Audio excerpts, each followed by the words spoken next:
Թուրքիայում ստեղծված անկայուն վիճակը ինչ ազդեցություն կունենա մեր տարածաշրջանի վրա։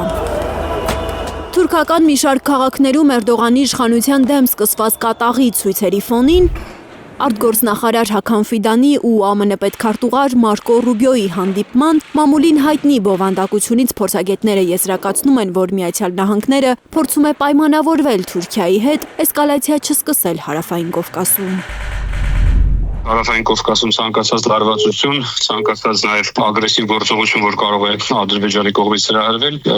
խանգարելու է հիմնական նպատակին Թրամփի վարչակազմի Ռուսաստանից հարաբերությունները կարգավորելուն։ Պատահական չէ, որ Ռուբիոն նույնպես հաստատել է, որ անթույլատրելի է էսկալացիան Հարավային Կովկասում։ Ըստ ամերիկյան կողմի տարածած կարճ հաղորդագրության, հանդիպման ընթացքում ԱՄՆ պետքարտուղարը խնդրել է Թուրքիային աջակցել Ուկրաինայում եւ Հարավային Կովկասում խաղաղությանը։ Միացյալ Նահանգների շահերից է բխում այս փուլում զսպել թուրք-ադրբեջանական դաշինքին Հայաստանի վրա նոր հարձակում սկսելուց։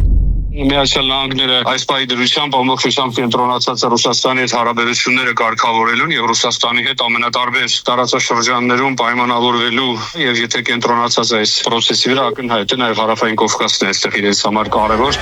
Ըստ թուրքագետների ոչ միայն Միացյալ Նահանգները, այլև հենց Թուրքիան շահագրգռված չէ Հարավային Կովկասում էսկալացիայի սրմամբ։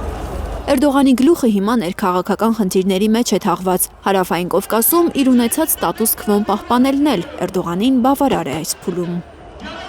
Ներկա փուլում թուրքական դիվանագիտությունը Հարավային Կովկասում չի ձգտի իրադրությունը սրել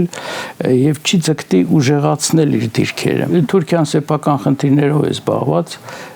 բացի դրանից մերձավոր արևելքն է դառնում Թուրքիայի այսպես ամենակարևոր արտաքին աշխարհում իր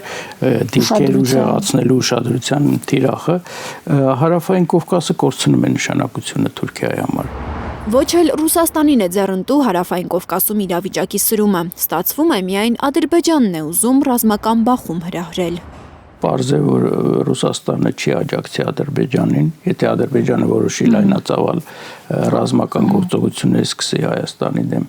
Թուրքիան մենք պարզեցինք, որ շահագրգռված չի, Ամերիկայի Միացյալ Նահանգներին չի հետապետք։ Մարտավարական իր փոքր խնդիրներն է ուզում լուծել Բաքուն, զիջումներ պոկել Հայաստանից, քանի դեռ խոշոր երկրները խառնեն իրենց գործերով։ Հարց է, կհաջողի Ալիևը առանց գերտերությունների թույլտվության։ Լիլիթ Գասպարյան, Սմբատ Ասլիկյան, Հայլուր։